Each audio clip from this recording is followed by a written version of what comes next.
നമസ്കാരം. മലയാളി വാർത്തയിലേക്ക് സ്വാഗതം.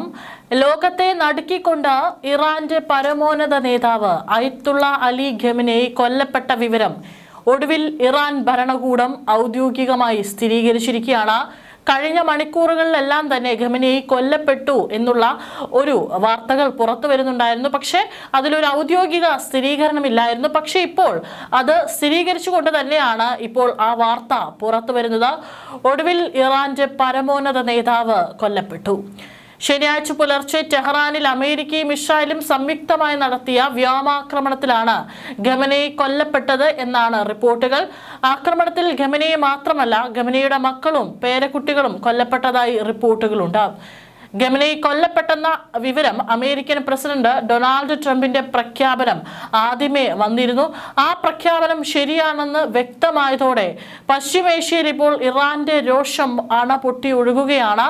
1989 റൂഹുള്ള ഖമനേയിയുടെ മരണശേഷമാണ് അലി ഖമനേയി അധികാരമേറ്റത്. അതായത് കഴിഞ്ഞ 36 വർഷമായി ഇറാനിൽ അവസാന വാക്ക് ഖമനേയുടേതായിരുന്നു. ഖമനേയി കൊല്ലപ്പെട്ട വിവരം ഇറാന്റെ ഭാഗത്തു നിന്ന് നേരത്തെ അത് മറച്ചുവെക്കാനുള്ള ശ്രമങ്ങൾ ഉണ്ടായിരുന്നു. ഇതിന്റെ ഭാഗമായിട്ടായിരുന്നു ഖമനേയിയുടെ ഔദ്യോഗിക എക്സ് പേജിൽ ഇമാം അലിയുടെ നാമത്തിൽ എന്ന് തുടങ്ങുന്ന പോസ്റ്റ് പ്രത്യക്ഷപ്പെട്ടത്. എന്നാൽ ഈ പോസ്റ്റ് ഇട്ടത് ഖമനേയിയല്ലെന്നും നേതാവിന്റെ മരണം മറച്ചുവെക്കാനും സൈന്യത്തിന്റെ വീര്യം ചോരാതിരിക്കാനുമാണ് ഇറാൻ ഭരണകൂടം നടത്തിയ തന്ത്രപരമായ നീക്കമാണിതെന്നാണ് ഇപ്പോൾ പുറത്തുവരുന്ന വിവരം. ആക്രമണം തുടങ്ങി ഏകദേശം ഇന്നലെ വൈകുന്നേരത്തോടു കൂടിയിട്ടാണ് ആ വാർത്തകൾ പുറത്തു വന്ന് തുടങ്ങിയത്. ആക്രമണം തുടങ്ങി അരമണിക്കൂറിനകം രാജ്യത്തെ അഭിസംബോധന ചെയ്യുമെന്ന് അറിയിച്ചിരുന്ന ഖമനേയി അവസാന നിമിഷം വരെ പൊതുവേദിയിൽ പ്രത്യക്ഷപ്പെടാതിരുന്നത് അദ്ദേഹത്തിന്റെ വിയോഗം സംബന്ധിച്ച സംശയങ്ങളും ബലപ്പെടുത്തിയിരുന്നു. ഇറാൻ പരമോന്നത നേതാവ് അയത്തുള്ള അലി ഖമനേയി കൊല്ലപ്പെട്ടതായി അമേരിക്കൻ പ്രസിഡന്റ് ഡൊണാൾഡ് ട്രംപും സ്ഥിരീകരിച്ചിട്ടുണ്ട്. US ഇസ്രായേൽ സംയുക്ത സൈനിക നീക്കത്തിന് മണിക്കൂറുകൾക്ക് ശേഷമാണ് ട്രംപ് ഈ അവകാശവാദം ഉന്നയിച്ചത്. അതായത് ഒരു 24 മണിക്കൂർ യുദ്ധം പോലും വേണ്ടി വന്നില്ല ഖമനേയിയെ വധിക്കാനായിട്ട്. വെറും മണിക്കൂറുകൾക്കുള്ളിലാണ് വകവരുത്തിയതായിട്ട് ട്രംപ് അറിയിച്ചിരിക്കുന്നത്. ഖമനേയി കൊല്ലപ്പെട്ടതിന് നിരവധി സൂചനകളുണ്ടെന്നും ഇസ്രായേൽ പ്രധാനമന്ത്രി ബെഞ്ചമിൻ നെതന്യാഹു സ്ഥിരീകരിച്ചിട്ടുണ്ട്. സോഷ്യൽ മീഡിയ പ്ലാറ്റ്ഫോമായ ട്രൂത്ത് സോഷ്യലിലൂടെയാണ് ട്രംപ് ഖമനേയിയുടെ മരണം സ്ഥിരീകരിച്ചത്. ചരിത്രത്തിലെ ഏറ്റവും ക്രൂരന്മാരിൽ ഒരാളാ ഖമനേയി കൊല്ലപ്പെട്ടു. ഇത് ഇറാനിലെ ജനങ്ങൾക്ക് മാത്രമല്ല, ഖമനേയിയുടെ ക്രൂരതയ്ക്കിരയായ അമേരിക്കക്കാർക്കും ലോകമെമ്പാടുമുള്ള മറ്റുള്ളവർക്ക് ലഭിച്ച നീതിയാണെന്നും ട്രംപ് കുറിച്ചത്. നൂതനമായ ട്രാക്കിംഗ് സംവിധാനങ്ങളിലൂടെ ഖമനേയിയുടെ നീക്കങ്ങൾ നിരീക്ഷിച്ചിരുന്നതായും ഇസ്രായേലുമായി സഹകരിച്ച് നടത്തിയ ആക്രമണത്തിൽ നിന്ന് രക്ഷപ്പെടാൻ ഖമനേയിക്ക് കഴിഞ്ഞില്ലെന്നും ട്രംപ് പറഞ്ഞു. ഇറാൻ ജനതയ്ക്ക് തങ്ങളുടെ രാജ്യം തിരിച്ചു പിടിക്കാനുള്ള ഏറ്റവും വലിയ അവസരമാണിതെന്നും ട്രംപ് പറഞ്ഞിട്ടുണ്ട്. ഇസ്രായേലുമായി നടത്തിയ നീക്കത്തിൽ നിന്ന് ഖമനേയിക്ക് സ്വയം രക്ഷപ്പെടാനോ തൻ്റെ കൂടെയുള്ളവരെ രക്ഷപ്പെടുത്താനോ കഴിഞ്ഞില്ല എന്നുള്ളതാണ്. ഇറാൻ റവല്യൂഷണറി ഗാർഡ്, സൈന്യം തുടങ്ങി പലരും ഇനി പോരാടാൻ ആഗ്രഹിക്കുന്നില്ലെന്നും തങ്ങളിൽ നിന്നും സംരക്ഷണം തേടുകയാണെന്നാണ് അറിയാൻ കഴിഞ്ഞതെന്നും ട്രംപ് പറഞ്ഞു. ഖമനേയിയുടെ മരണം മാത്രമല്ല, വെറും ഒരു ദിവസം കൊണ്ട് ആ രാജ്യം വലിയ രീതിയിൽ നശിപ്പിക്കപ്പെടുകയും ചെയ്തെന്നും ട്രൂത്ത് സോഷ്യൽ ട്രംപ് കുറിച്ചു. ഏതായാലും ഖമനേയിയുടെ ഔദ്യോഗിക വസതിയിലടക്കം കഴിഞ്ഞ ദിവസത്തിൽ ആക്രമണം നടത്തിയതായിട്ട് അമേരിക്ക സ്ഥിരീകരിച്ചിട്ടുണ്ടായിരുന്നു. ഏറ്റവും അടുത്ത ഔദ്യോഗിക വസതിയും ഓഫീസും ഉൾപ്പെടുന്ന സമുച്ചയത്തിന് നേരെ ഏകദേശം 30 അതിശക്തമായിട്ടുള്ള ബോംബുകൾ പ്രയോഗിച്ചായിരുന്നു ആക്രമണം നടത്തിയത്. സമുച്ചയത്തിന് കാര്യമായ നാശനഷ്ടങ്ങൾ സംഭവിച്ചതിന്റെ സാറ്റലൈറ്റ് ചിത്രങ്ങളൊക്കെ തന്നെ പുറത്തു വന്നിട്ടുണ്ടായിരുന്നു. ഈ സമയം ഖമനേയി ഒരു ഭൂഗർഭ ബങ്കറിലായിരുന്നുവെന്നും എന്നാൽ ആക്രമണത്തെ അതിജീവിക്കാൻ ഉണ്ടാകില്ലെന്നുമാണ് ഇസ്രായേൽ മാധ്യമങ്ങളും റിപ്പോർട്ട് ചെയ്യുന്നത്. കുറെ കാലങ്ങളായിട്ട് ബങ്കറിനുള്ളിലാണ് ഖമനേയിയുടെ ജീവിതം. അവിടെ ഇരുന്നു കൊണ്ടാണ് അമേരിക്കയ്ക്കും ഇസ്രായേലിനുമെതിരെ പോർവിളികൾ നടത്തുന്നതും സ്വന്തം രാജ്യത്തെ അഭിസംബോധന ചെയ്യുന്നതും. ഏകദേശം 37 വർഷമായി ഇറാന്റെ സർവാധിപതിയായിരുന്ന ഖമനേയിയുടെ അന്ത്യം മേഖലയിൽ വൻ യുദ്ധഭീതി പടർത്തിയിരിക്കുകയാണ്. ശനിയാഴ്ച പുലർച്ചെ ടെഹ്റാനിൽ ഖമനേയിയുടെ ഔദ്യോഗിക വസതിയും ഓഫീസ് ലക്ഷ്യമിട്ടായിരുന്നു ആദ്യം ആക്രമണം നടന്നത്. അതിന് പിന്നാലെയാണ് പല മേഖലകളിലും ആക്രമണങ്ങൾ അഴിച്ചുവിട്ടത്. ഈ സമയമൊക്കെ തന്നെ ഭൂഗർഭ അറയിലായിരുന്ന ഖമനേയിയും കുടുംബവും ഒരു തരത്തിലും പിന്നീട് രക്ഷപ്പെടാനുള്ള വഴികൾ അടയുകയായിരുന്നു. അത്യാധുനിക ട്രാക്കിംഗ് സംവിധാനങ്ങളുടെ സഹായത്തോടെ നടത്തിയ ആക്രമണത്തിൽ നിന്ന് ഒരാൾക്ക് പോലും രക്ഷപ്പെടാൻ സാധിച്ചില്ല എന്നുള്ളതാണ്.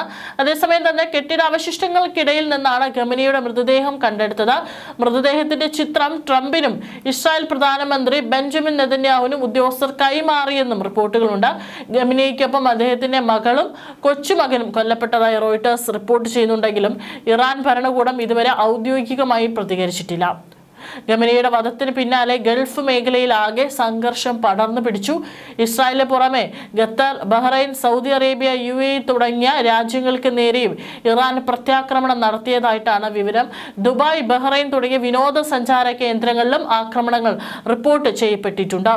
ഇതോടെ മിഡിൽ ഈസ്റ്റ് ഒരു പൂർണ്ണ യുദ്ധത്തിലേക്ക് നീങ്ങുകയാണെന്ന ആശങ്ക സജ്ജമായിരിക്കുകയാണ്.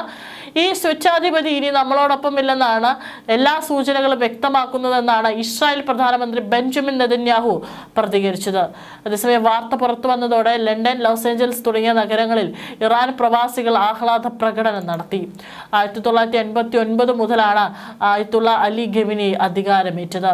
കഴിഞ്ഞ 3.5 പതിറ്റാണ്ടിലേറെയായി ഇറാന്റെ രാഷ്ട്രീയ, സൈനിക, മതകാര്യങ്ങളിൽ അവസാന വാക്കും ഖമനേയിയുടേതായിരുന്നു.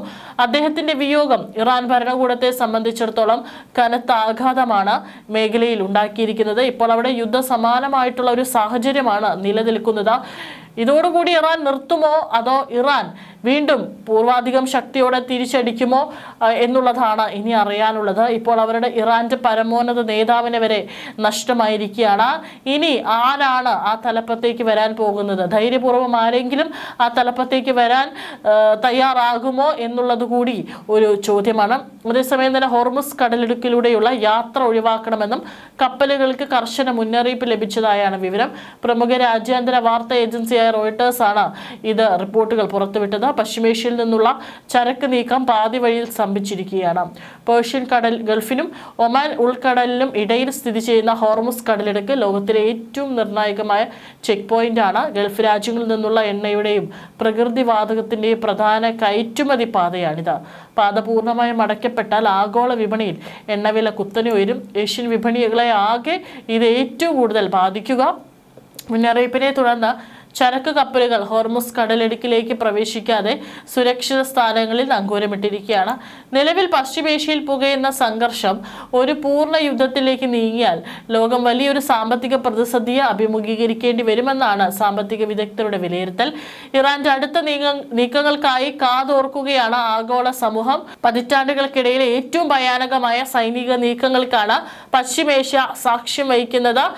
അമേരിക്കയും ഇസ്രായേലും ഇറാനിൽ ചേർന്ന് സംയുക്തമായി നടത്തിയ ആക്രമണത്തിന് ഇറാന്റെ മറുപടി ചില ഗൾഫ് രാജ്യങ്ങളിലെല്ലാം തന്നെ ഉണ്ടായിട്ടുണ്ട്. ഇതോടുകൂടി തന്നെ ഗൾഫ് രാജ്യങ്ങളാകെ യുദ്ധഭീതിയിൽ ആഴ്ത്തിയിരിക്കുകയാണ്. അമേരിക്കൻ വ്യോമാക്രമണത്തിന് പിന്നാലെ പശ്ചിമേഷ്യയിലുടനീളം ഇറാൻ ശക്തമായ പ്രതികാര ആക്രമണങ്ങൾ അഴിച്ചുവിട്ടു.